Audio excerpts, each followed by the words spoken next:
제 재단 직원이 보안 토큰을 몰래 떨어뜨리며 무고한 수리기사를 함정에 빠뜨리려던 순간을 숨겨둔 카메라로 다 찍었다는 이야기를 들려드리겠습니다.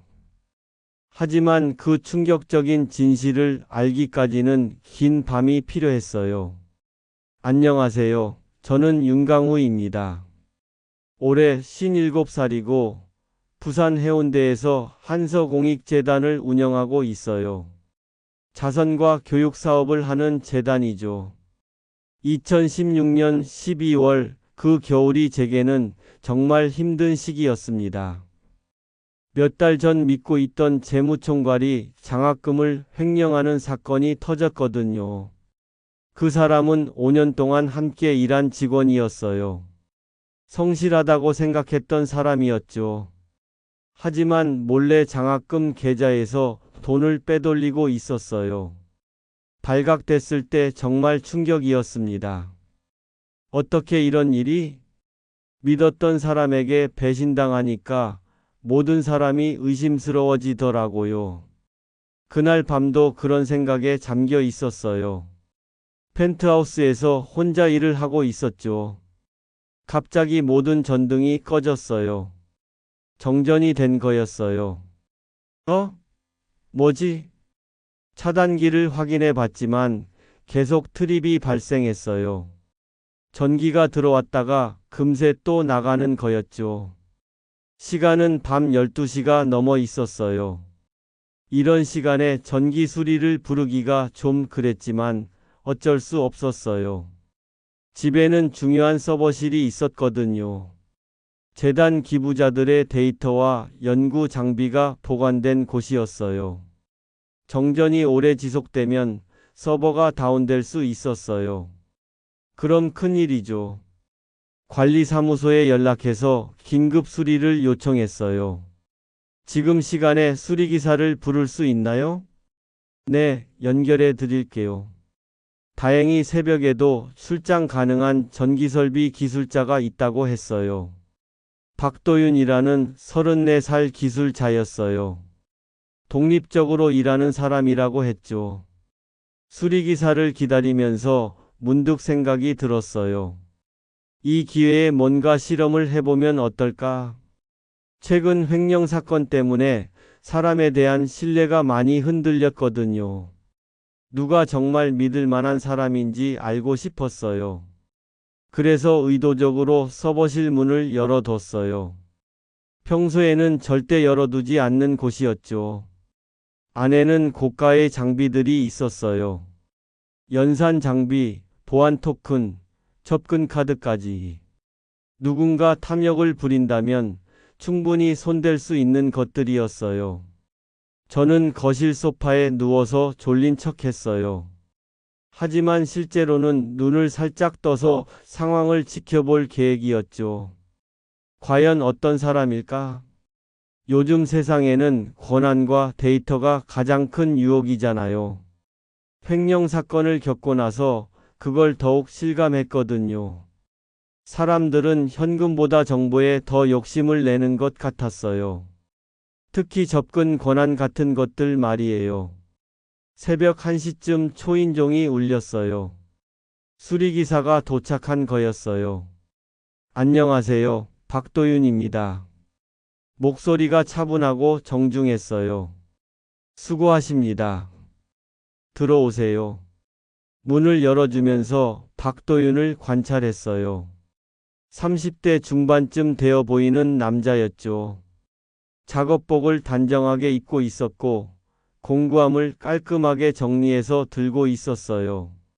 어디서부터 확인해 볼까요? 전기실부터 봐주세요. 차단기가 계속 트립돼요. 박도윤은 신발을 벗고 바로 전기실로 향했어요. 망설임이 없었죠. 저는 소파에 누워서 눈을 감고 있는 척했어요. 하지만 귀는 쫑긋 세우고 있었죠. 과연 이 사람이 서버실을 발견하면 어떻게 할까? 정말 궁금했어요. 사람의 본성은 아무도 보지 않을 때 드러나니까요.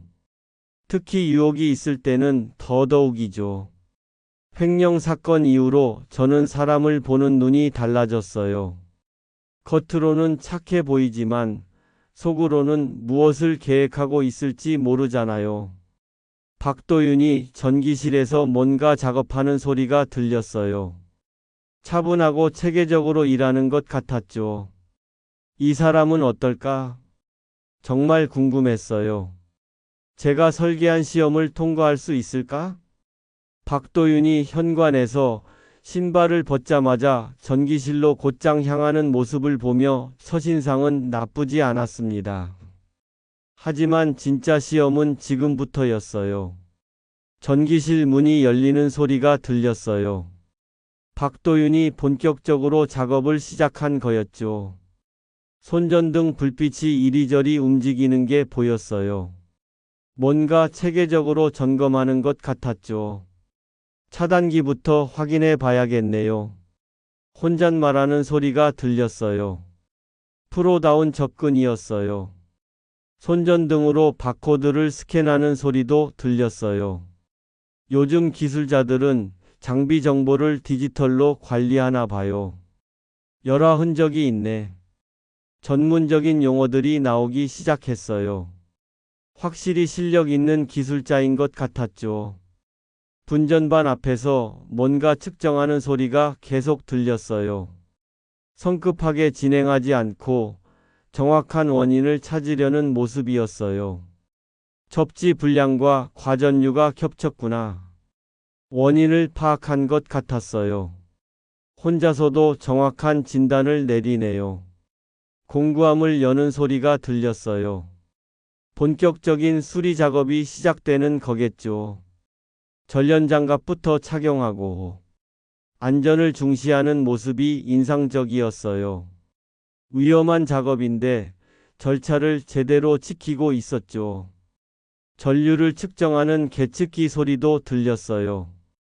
정말 꼼꼼하게 작업하고 있었어요. 배선을 재정리하는 소리가 한동안 계속됐어요. 단순히 임시 방편이 아니라 근본적으로 해결하려는 것 같았죠. 그때였어요. 발걸음 소리가 멈췄어요. 아마 서버실을 발견한 것 같았어요. 제가 의도적으로 열어둔 그곳을 말이에요. 순간 긴장됐어요. 드디어 진짜 시험이 시작되는 거니까요. 박도윤이 서버실 앞에서 잠시 멈춰 있는 것 같았어요. 뭔가 고민하고 있는 걸까요? 하지만 곧 발걸음 소리가 다시 시작됐어요. 전기실로 돌아가는 소리였죠. 들어가지 않네? 첫 번째 반응으로는 합격이었어요. 적어도 호기심에 함부로 들어가지는 않았거든요. 작업이 계속 이어졌어요. 배선을 정리하고 차단기를 점검하는 소리가 들렸죠. 1시간 정도 지났을 때 전등이 다시 들어왔어요. 수리가 완료된 거였어요. 다시 나가지는 않겠지만 한 번 더 확인해 볼게요. 꼼꼼한 성격이었어요. 수리만 하고 끝내는 게 아니라 재점검까지 하고 있었거든요. 몇 번 더 차단기를 올렸다 내렸다 하는 소리가 들렸어요. 정말로 문제가 해결됐는지 확인하는 거였죠. 이제 안정적이네요. 만족스러운 톤의 목소리였어요. 그런데 다시 서버실 쪽으로 발걸음 소리가 들렸어요. 이번에는 뭘 하려는 걸까요? 잠시 후 종이에 뭔가 쓰는 소리가 들렸어요. 메모를 남기는 것 같았죠.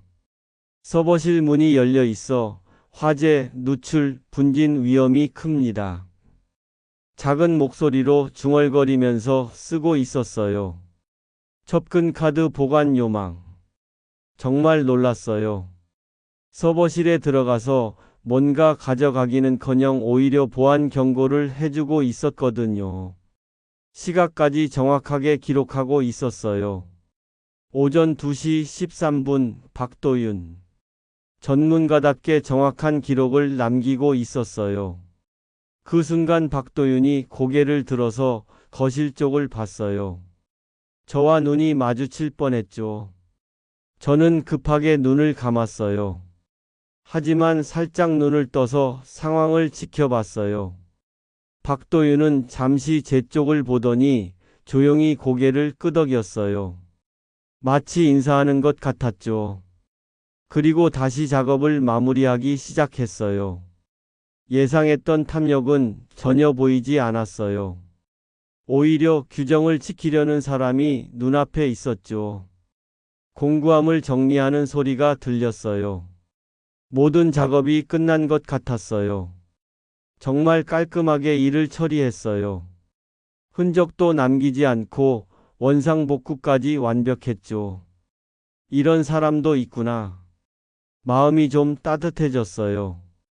횡령 사건 이후 사람에 대한 불신이 컸는데 박도윤을 보니까 세상에는 아직 믿을 만한 사람들이 있다는 생각이 들었어요. 하지만 진짜 시험은 아직 끝나지 않았어요. 또 다른 인물이 등장할 예정이었거든요. 수리가 거의 마무리될 즈음 엘리베이터에서 예상치 못한 인물이 나타났습니다. 오태식이었어요. 제 재단에서 오래 일한 운영총괄이었죠. 엘리베이터 문이 열리는 소리가 들렸어요. 이 시간에 누가 올라오는 걸까요?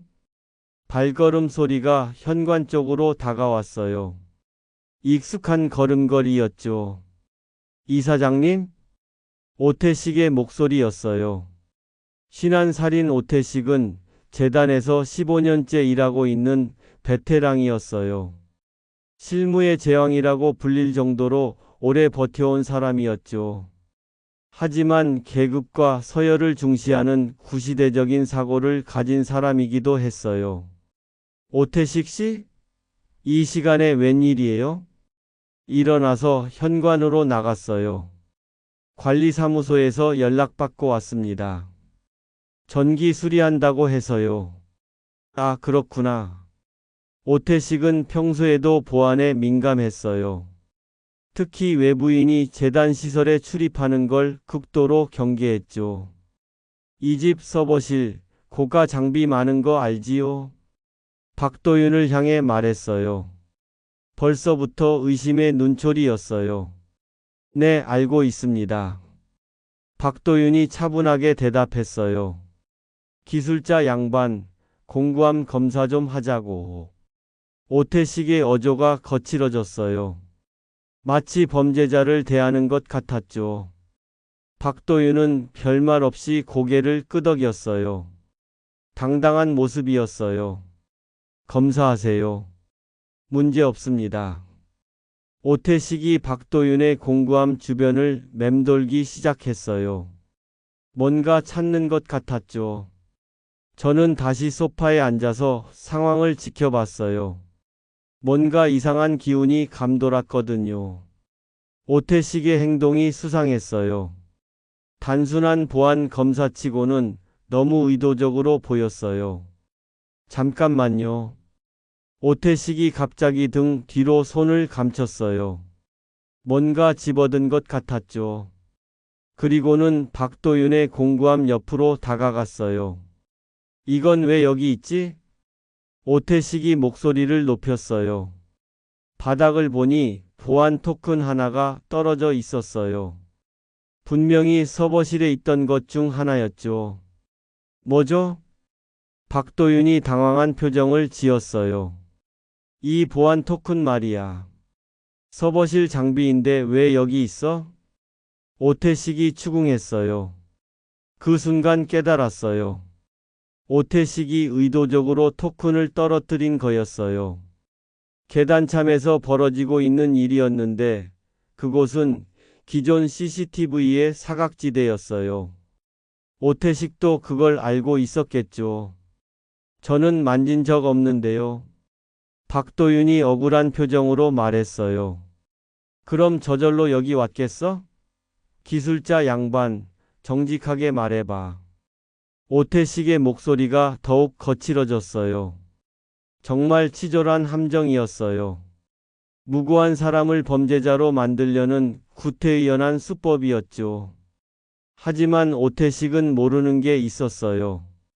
최근 횡령 사건 이후 제가 집안에 추가로 설치한 보안 카메라가 있다는 걸 말이에요. 기존 CCTV로는 포착할 수 없는 각도까지 모두 촬영할 수 있는 초광각 카메라였어요. 바로 지금 이 장면도 다 찍히고 있었죠. 기술자 양반, 이거 심각한 문제야. 오태식이 계속 압박했어요. 박도윤은 당황했지만 차분함을 잃지 않았어요. 저는 정말 만지지 않았습니다. 확인해 보세요. 확인은 무슨 확인이야. 현장에서 발견됐잖아. 오태식이 흥분하기 시작했어요. 그런데 이상한 점이 있었어요. 오태식이 왜 이렇게 박도윤을 몰아가려 할까? 혹시 다른 목적이 있는 건 아닐까? 단순한 보안 검사가 아닐 수도 있겠다는 생각이 들었어요. 어쩌면 제가 설계한 시험보다 더 큰 시험이 지금 벌어지고 있는 건지도 모르겠다는 생각이 들었습니다. 정말 속이 뒤틀렸어요.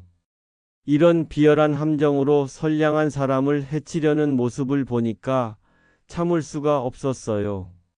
더 이상 지켜볼 수 없었습니다. 오태식의 비열한 함정을 그대로 두고 볼 수는 없었어요. 진실을 보여줄 때가 온 거였죠. 소파에서 일어났어요. 이제 연기는 그만두고 직접 나서야 할 때였어요. 태식 씨. 제 목소리에 오태식이 깜짝 놀라며 돌아봤어요. 이사장님, 언제 일어나셨어요? 당황한 기색이 역력했어요. 그 토큰 말인데요. 천천히 다가가면서 말했어요. 방금 당신 손에서 떨어졌습니다. 네? 무슨 말씀이신지. 오태식이 발뺌하기 시작했어요. 제가 다 봤어요. 당신이 등 뒤로 손을 감추고 토큰을 집어서 공구함 옆에 떨어뜨리는 걸 말이에요. 이사장님, 오해십니다. 오해가 아닙니다. 벽면에 설치된 태블릿으로 다가갔어요. 여기서 보안 카메라 영상을 바로 확인할 수 있거든요. 직접 확인해 보시죠. 화면을 조작해서 몇 분 전 영상을 재생했어요. 화면 속에는 오태식이 등 뒤로 손을 감추고 보안 토큰을 집어드는 모습이 선명하게 찍혀 있었어요. 그리고 박도윤의 공구함 옆으로 슬쩍 토큰을 밀어서 떨어뜨리는 장면까지 완벽하게 포착돼 있었죠. 이걸 설명해 보세요. 화면을 가리키며 말했어요. 오태식의 얼굴이 창백해졌어요. 증거가 너무 명확했거든요. 이사장님, 이건 뭐예요? 재단 보안을 위해서. 보안은 사실을 비틀어서 지키는 게 아닙니다. 단호하게 말을 끊었어요. 무고한 사람을 범죄자로 만들어서 지키는 보안이 무슨 의미가 있어요? 오태식이 할 말을 잃었어요. 변명할 여지가 없었거든요. 박도윤은 옆에서 어리둥절한 표정으로 상황을 지켜보고 있었어요. 박도윤 씨, 작업 기록 좀 보여주세요. 네, 여기 있습니다. 박도윤이 노트를 꺼내서 보여줬어요. 작업 시작 시간부터 전류 수치, 수리 내용까지 상세하게 기록되어 있었어요. 심지어 서버실 보안 경고 메모까지 꼼꼼히 적혀 있었죠. 숫자는 거짓말하지 않았어요. 전문가다운 정확한 기록이었어요. 저는 미리 대기시켜둔 재단 법무팀 고문 변호사에게 연락했어요. 지금 올라와 주세요. 증거 보전이 필요해요. 관리사무소장에게도 연락했어요. 공식적인 절차가 필요했거든요. 태식 씨, 이 행동에 대해서는 직무 배제 조치를 하겠습니다. 이사장님, 정말 재단을 위해서. 재단을 위한다는 명목으로 거짓 누명을 씌우는 게 맞나요? 오태식이 더 이상 변명하지 못했어요. 법무팀 고문 변호사가 도착해서 보안 토큰을 증거물로 수거했어요. 그리고 CCTV 영상도 공식 기록으로 보존했죠. 앞으로 이런 일은 절대 용납하지 않겠습니다. 오태식을 향해 분명히 말했어요. 박도윤은 옆에서 상황을 정리하며 숨을 크게 내쉬었어요.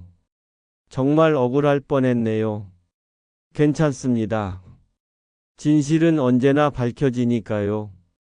박도윤의 차분한 대답이 인상적이었어요. 이런 상황에서도 흔들리지 않는 모습을 보니까 더욱 믿음이 갔어요. 오태식은 결국 그 자리에서 직무배제 통보를 받았어요. 15년 동안 쌓아온 신뢰를 한순간에 무너뜨린 거였죠. 왜 이런 일을 벌였는지는 나중에 조사해 볼 예정이었어요. 분명히 다른 목적이 있을 거라고 생각했거든요. 그날 밤의 시험은 예상과는 전혀 다른 결과로 끝났어요. 박도윤은 완벽하게 통과했고, 오히려 제 직원이 추악한 모습을 드러낸 거였죠. 사람을 판단하는 게 정말 어려운 일이라는 걸 다시 한번 깨달았습니다. 새벽 3시 모든 소동이 끝나고 전력계통이 안정화됐을 때 저는 박도윤에게 특별한 제안을 하게 됐습니다. 그 순간이 제 인생의 새로운 전환점이 되었어요. 오태식이 경비와 함께 떠난 후 집안이 조용해졌어요. 박도윤과 저만 남았죠. 전력계통은 완전히 안정화됐어요. 모든 전등이 환하게 켜져 있었죠. 정말 고생하셨습니다. 박도윤에게 감사 인사를 했어요. 별 말씀을요. 제 일이니까요. 담담한 대답이었어요. 박도윤이 마지막 점검을 위해 차단기를 다시 한번 확인했어요. 정말 꼼꼼한 사람이었어요. 이제 문제 없을 거예요. 고맙습니다. 하지만 저는 그냥 보낼 수가 없었어요. 오늘 일어난 일들을 생각해 보니 말이에요. 박도윤 씨. 네. 오늘 정말 감동했어요. 무슨 말씀이세요? 사람을 살리는 건 거창한 슬로건이 아니라 규정과 양심을 지키는 손이더군요. 박도윤이 고개를 갸웃했어요. 제 말의 의미를 잘 모르는 것 같았죠.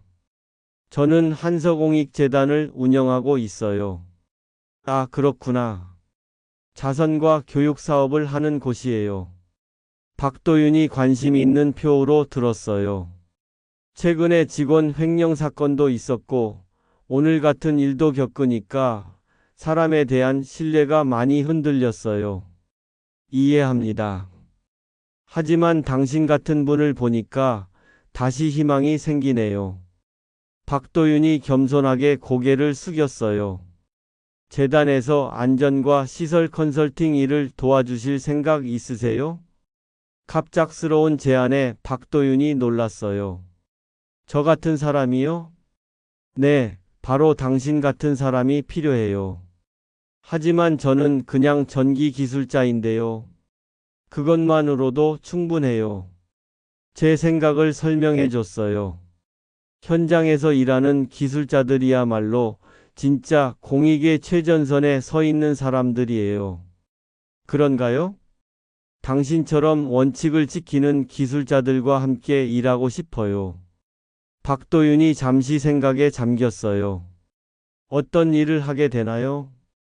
재단 산하시설들의 전력과 소방 기준을 개편하는 거예요. 흥미롭네요. 그리고 당신 같은 기술자들을 위한 장학과 보수 교육 프로그램도 만들고 싶어요. 박도윤의 눈이 반짝였어요. 정말 의미 있는 일 같은데요.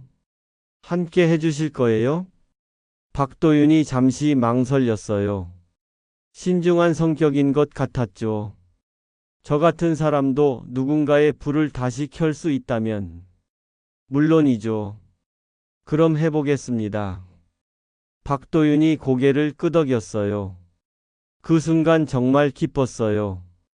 좋은 사람과 함께 일할 수 있다는 생각에 말이에요. 며칠 후 재단에서 공식 발표를 했어요. 우리는 직책이 아니라 원칙을 지키는 노동을 존중합니다. 오태식의 사건은 내부 감사를 거쳐서 수사기관에 넘겨졌어요. 조사 결과 더 큰 부정이 발견될 수도 있었거든요. 앞으로는 데이터와 권한을 미끼로 사람을 시험하는 시대를 끝내겠습니다. 제 다짐이었어요. 박도윤은 재단의 안전 컨설턴트로 정식 합류했어요.